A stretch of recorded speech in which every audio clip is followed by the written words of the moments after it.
BKN, Sobat BKN kan udah tahu nih, udah sering dengar di sosial media terkait pendataan non-ASN.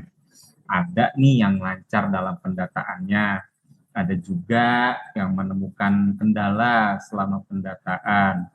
Nah, karena itu saya, Aulia Pradipta, Humas BKN bersama rekan saya, Meta Roseli. Halo Mbak Meta. Halo, Halo. halo. Ya, Mbak Meta. Kami dari Humas mengundang Mbak Indana selaku perwakilan dari Direktorat Pembangunan dan Pengembangan Sistem Informasi ASN untuk melakukan tanya jawab seputar pendataan non-ASN melalui portal BKN. Halo Mbak Indana. Halo, Sobat BKN. Selamat Sehat Mbak siang. Indana?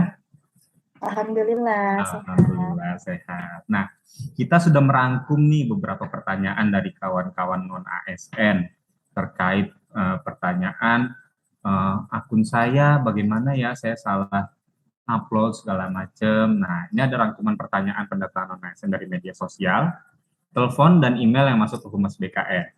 Untuk pertanyaan pertama ini akan ditanyakan oleh Mbak Meta Roseli. Silakan Mbak Meta. Baik, terima kasih Mas Aul. Sobat BKN tuh banyak yang tanya di media sosial BKN ya. Baik itu di Instagram, Facebook, Twitter nih Mbak Indah. Nah, kebanyakan itu pertanyaannya itu teknis ya. Nah, salah satunya itu saya bacain ya. Em, Katanya nih, kami sudah menyelesaikan pendaftaran dan meresum katanya. Namun ada dokumen yang salah dan atau belum diupload. Nah, misalkannya nih foto yang diuploadnya tuh merah, nah tapi seharusnya itu biru. Nah, bagaimana mekanisme untuk memperbaiki hal tersebut? Itu gimana tuh Mbak Indah jawabannya tuh? Ya, baik. Jadi gini ya, kalau di tenaga non ASN sudah melakukan pembuatan akun, kemudian melakukan pendaftaran, mengisi data, riwayat pekerjaan, kemudian dia resum dan submit, itu sudah tidak bisa lagi mengupdate. Tetapi kita di sistem sediakan sebetulnya di sisi instansi untuk meriset lagi. Cuma nanti berarti tenaga non-ASN-nya harus kontak langsung ke instansi untuk melakukan riset. Tetapi yang perlu digarisbawahi adalah kalau kesalahannya seperti pas foto. Pas foto itu memang di awal kita dituliskan harus latar biru. Tapi ternyata banyak yang upload latar belakang merah. Nah, jadi akhirnya untuk pas foto kita bebaskan selama memang fotonya formal ya. Jadi masih boleh untuk background kita nggak cek gitu. Oke, desip Mbak Indana. Berarti kalau sudah resume itu sebenarnya sudah tidak bisa diperbaiki ya sebenarnya. Ya, bisa Tapi ya itu tadi lewat admin, tapi harus dari awal lagi. Nah, itu kan oke, berarti nanti adminnya bersedia atau tidak ya di instansi dan mungkin nanti dilihat dulu kesalahannya. Ataupun tanpa harus meriset bisa dibantu mengupdate data dari sisi admin, tapi memang tidak semua data bisa diupdate oleh adminnya. Ada data-data pribadi seperti misalnya tempat tinggal, gelar, kayak gitu ya, itu kan isiannya oleh tenaga non ASN-nya sendiri. Nah, kalau seperti itu salah dan memang diakomodir oleh instansi untuk diperbaiki, maka nanti instansi harus melakukan riset terlebih dahulu, baru nanti bisa membuat akun lagi dari awal. jika memang kesalahannya terkait tempat tanggal lahir, nama dan segala macam, itu yang punya wewenang adalah admin instansi ya untuk meriset ya. Jadi tidak ke BKN pusat. Lalu juga kemarin nih banyak yang tanya pas foto harus latar biru, ternyata banyak yang merah. Jadi akhirnya dari kita bebaskan, mau latar biru boleh, latar merah boleh, selama itu foto formal dan sopan. Seperti itu ya Mbak Inana berarti ya? Ya, betul Mas Al. Seperti itu ya kawan-kawan Sobat BKN. Kalau untuk yang sudah upload latar biru, jangan khawatir, jadi bisa, kok masih bisa dibolehkan. Lalu kedua nih, ada pertanyaan juga nih Mbak Indana. Nih, jadi ada tenaga non ASN sudah menyerahkan data-data yang diperlukan dalam pendataan ASN. Tapi sampai saat ini belum bisa melakukan pembuatan akun pendataan ASN dengan alasan belum didaftarkan oleh admin. Nah, itu bagaimana ya solusinya? Silakan, Mbak Ida. Ya, baik. Jadi ini agak berbeda ya dengan kalau kita biasa seleksi CASN. Kalau itu kan memang dari awal yang melakukan pendaftaran adalah pesertanya gitu ya, calon. Nah, kalau non-ASN, pendataan non-ASN ini pintu gerbang masuknya itu harus dari instansi dulu yang melakukan pendataan. Jadi mereka nanti menginput data dari mulai NIK, nama, dan seterusnya gitu ya. Kalau sudah terdata, masuk ke listing instansi tersebut, baru nanti tenaga non-ASN-nya bisa membuat akun. Jadi selama instansinya belum mendata NIK tersebut, kita kuncinya by NIK ya. Kalau NIK-nya belum ada, belum didata oleh instansi, maka tidak bisa melakukan pembuatan akun.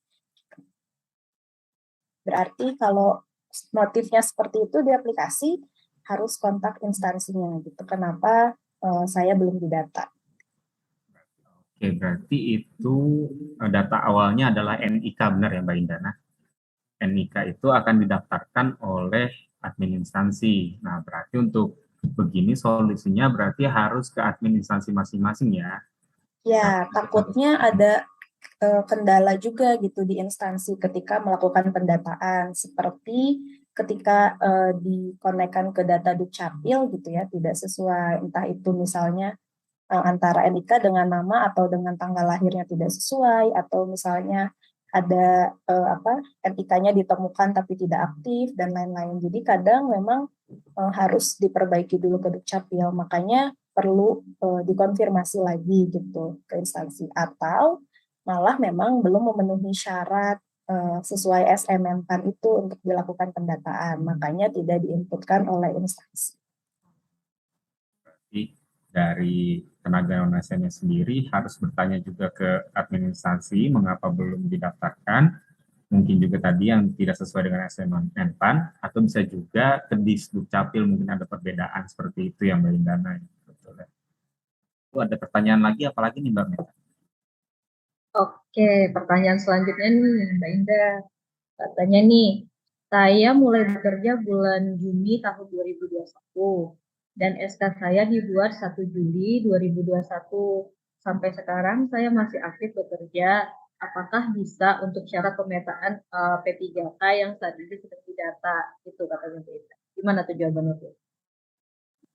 Baik, jadi perlu diingat, pendataan non-ASN ini hanya sekedar mendata saja.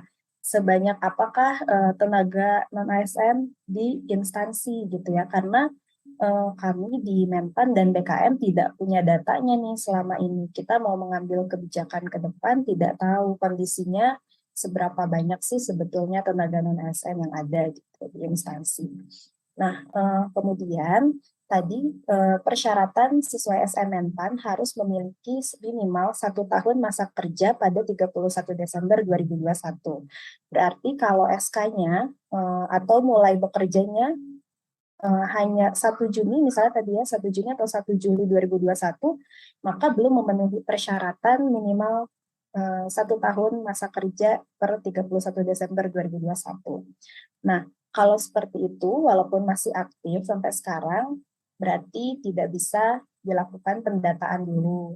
Tetapi jangan khawatir, nanti kalau misalnya kita membuka seleksi P3K atau CASN gitu ya, selama memenuhi syarat lowongan, nanti ketika seleksi dibuka itu tetap bisa mendaftar. Jadi untuk sampai saat ini belum ada kaitannya dengan seleksi CASN yang akan datang. Terima kasih Mbak Indah, jawabannya berarti tuh Sobat BKN jangan khawatir ya, belum ikut dalam pendataan non-ASN ini ya, karena belum tentu juga ini juga dipakai untuk seleksi datanya ya Mbak ya. Nanti dilihat kelanjutannya seperti apa ya Sobat BKN ya. Kemudian untuk syarat-syarat itu kan sudah ada di depan, bos boleh dilihat dari situ apakah sudah mencukupi 1 tahun gitu ya. Oke, pertanyaan selanjutnya apa nih Mas Aul? Baik, Mbak Meta. Nah, Ini ada pertanyaan juga nih terkait pembiayaan penggajian nih Mbak. Nah, kalau saya pegawai non ASN, tapi penggajian saya dibiayai BLUD, apakah itu masuk dalam pendataan non ASN ini atau bagaimana? Selain itu juga ada guru yang dibayarkan melalui dana BOS, tapi dia bekerja di sekolah swasta. Nah, seperti itu bagaimana ya, Mbak Indana? Terima kasih. Ya, baik. Mungkin uh, kita balik lagi ya ke awal mula kenapa pendataan ini dilakukan. Ini kan berarti kita mau melihat nih kebutuhan di instansi pemerintah itu sebanyak apa sih gitu untuk ASN. Nah, kan berarti ketika mereka membuka peluang untuk tenaga non ASN, berarti ada formasi yang kosong atau tidak terisikan, tapi kebutuhannya ada. Nah, oleh karena itu, kalau misalnya sudah ditempatkan di swasta, otomatis diperlukannya di swasta, bukan di instansi pemerintah, maka tidak didata. Gitu. Jadi sekali lagi yang didata hanya yang bekerja pada instansi pemerintah. Kemudian untuk pembayaran sesuai SMM-PAN di situ tertera pembayaran dengan APBD atau APBN ya, dan belanja pegawai. Nah, kalau ada yang tenaga non ASN tapi dibayarkan dengan BLU atau BLUD, saat ini memang belum didata. Alasannya sama sebetulnya. Kalau kita ini maunya mencari atau mendata tenaga non ASN di instansi yang statusnya itu sebetulnya belum jelas. Kalau BLU, BLUD itu statusnya sudah jelas, ada aturannya sendiri terkait itu. Jadi nanti ketika honorer atau tenaga non ASN dihapuskan, ke depannya mereka tetap bisa melakukan pembiayaan mandiri kalau BLU, BLUD, makanya tidak didata dulu. Nah, beda halnya dengan misalnya guru gitu ya, yang cuma dibayarkan 300.000, 200.000. Nah, itu kan kita mau tahu nih kondisinya di lapangan itu seperti apa, karena mereka itu dibiayai APBD tetapi kenapa tidak sesuai gitu ya dengan yang seharusnya gitu kan. Kalau di aturan gaji P3K atau PNS kan sudah jelas ya gajinya berapa. Nah, itulah yang mau kita potret sebetulnya tenaga non ASN yang belum jelas ada aturannya seperti itu. Di yang BLU sendiri itu tidak didata karena untuk pegawai BLU yang dibayarkan dengan uang anggaran dari BLU atau BLUD itu adalah sudah ada peraturan terkaitnya, peraturan sendiri ya Mbak, berarti tidak masuk ke dalam pendataan non ASN. Selain itu juga untuk guru yang didanai oleh dana BOS di perguruan di sekolah swasta itu tidak masuk ke dalam juga karena yang dicari adalah kebutuhan instansi pemerintah. Seperti itu ya berarti yang Mbak Indana ya. Kita oke deh. Setelah itu ada pertanyaan apa lagi nih? Mbak Meta mungkin? Jadi ada lagi nih, lebih ke teknis juga ya kan, banyak yang teknis ini pertanyaannya nih Mbak Inana nih. Kenapa dalam penginputan riwayat pekerjaan yang bisa tersimpan cuma masa kerja selama 5 tahun katanya gitu. Sedangkan masa kerja lebih dari 10 tahun. Yang bisa diinput itu hanya 5 tahun, itu kenapa katanya gitu. Dan banyak juga nih sobat-sobat BKN ini yang inputnya hanya 1 tahun riwayat kerja. Nah, itu banyak juga itu yang telepon ke BKN ya, tanya juga di media sosial. Karena dia lupa untuk upload yang tahun-tahun sebelumnya, gitu. Namun dia sudah melakukan submit atau resume. Nah, itu gimana itu, Mbak Indah? Ya, baik. Jadi kenapa cuma 5 tahun? Itu memang alasannya sebetulnya kita pengen capture semua kalau bisa ya masa kerja. Tapi kan di setiap masa kerja itu kita perlu bukti SK, bukti pembayaran. Nah, 5 tahun aja tuh kadang mereka udah hilang gitu datanya.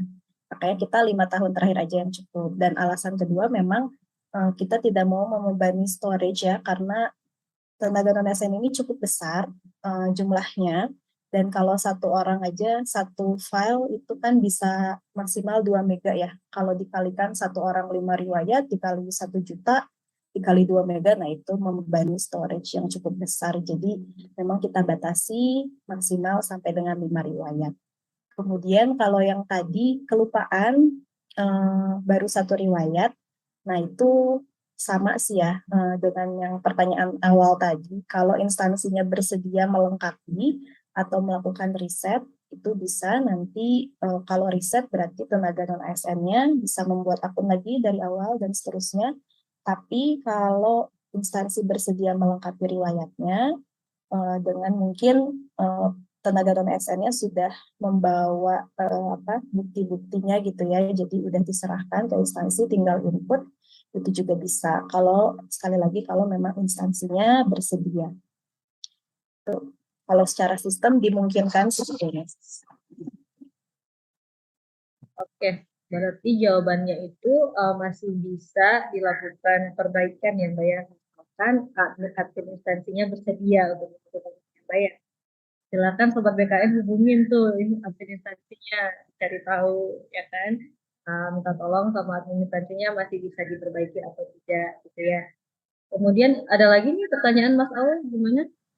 Ini ada juga nih pertanyaan nih Mbak Indah terkait sistemnya. Jadi mereka sudah menyelesaikan resume, mereka sudah log out, tapi mereka lupa cetak kartu informasi akun pendataan tenaga non ASN. Nah itu mekanisme untuk mencetaknya gimana ya? Karena ternyata mereka nggak bisa.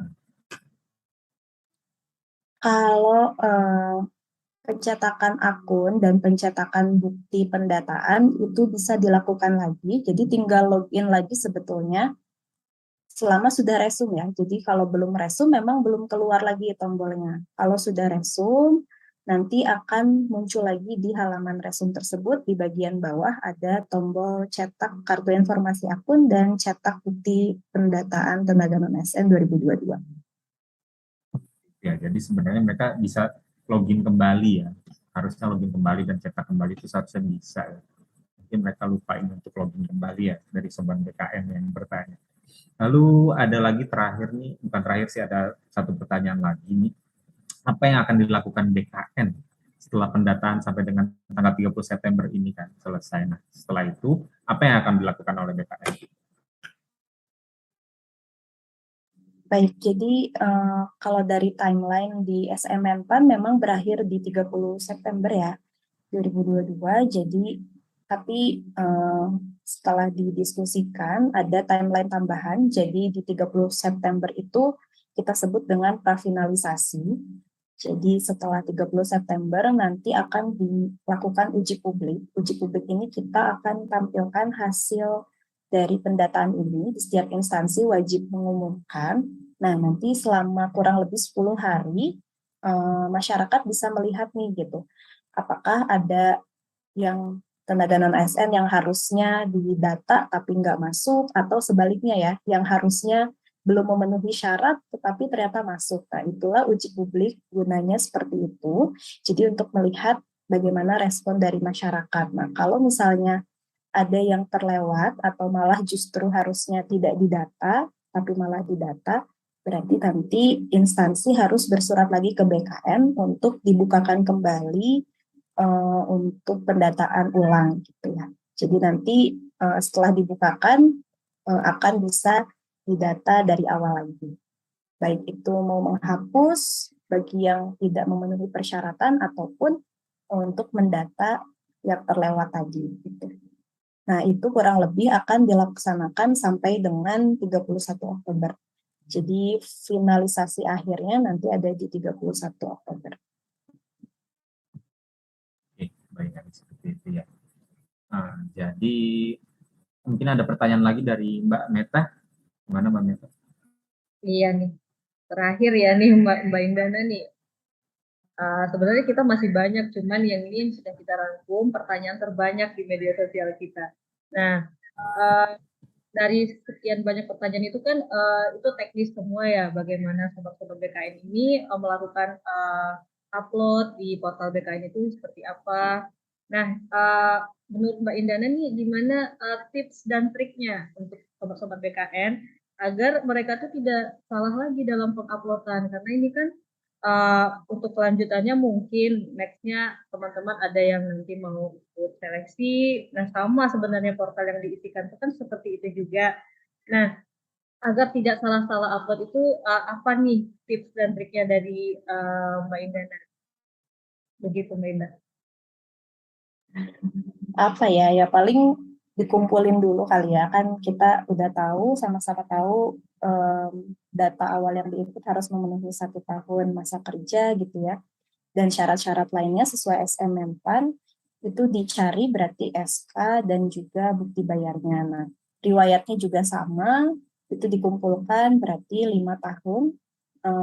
Karena tenaga non ASN ini beda-beda ya, ada yang 5 tahun itu terus-terus gitu sebagai tenaga non ASN. Ada juga yang terputus-putus. Nah, berarti itu dicari 5 riwayat terakhir, kurang lebih seperti itu ya. Jadi dikumpulkan dulu semua buktinya, SK-nya, baru nanti di-input ke dalam sistem. Jadi biar kita nggak lupa gitu. Jangan lupa juga ketika resume itu dilihat lagi, dicek lagi data dirinya sudah sesuai atau belum, kemudian bukti uploadnya sudah sesuai atau belum. Selama belum sesuai atau masih ragu, jangan dulu klik resume gitu kan, karena tidak sekali jalan ya. Jadi kalau melengkapi data itu, ketika kita baru sampai tahap biodata misalnya, mau log out dulu, mau cari dulu, misalnya berkasnya belum lengkap, itu bisa nanti dilanjut lagi, login lagi. Jadi nggak harus sekali jalan sampai resume gitu. Kalau keburu-buru biasanya malah kelewat. Dan juga yang foto tadi, ada juga tuh foto yang salah, malah ngupload KTP, harusnya pas foto. Nah, itu banyak kayak gitu. Nah, itu juga berarti harus diperhatikan lagi sebelum menyelesaikan pembuatan akun di awal, itu harus dicek lagi. Karena setelah upload kan kita bisa tuh cek lagi sebetulnya yang diupload sudah bagus atau belum filenya. Takutnya juga ada yang crash gitu ya ketika uploadnya, atau salah upload kayak tadi kasusnya. Nah, jadi karena pas foto dan KTP ini nggak bisa diganti lagi setelah pembuatan akun, itu harus hati-hati di awal juga. Itu sih mungkin. Dan good luck, ingat ini pendataan aja, jadi kita juga sebetulnya nggak terlalu verifikasi dokumen kayak foto gitu ya, jadi memang berdoa aja, mungkin nanti semoga kebijakan ke depannya bisa lebih baik untuk semua.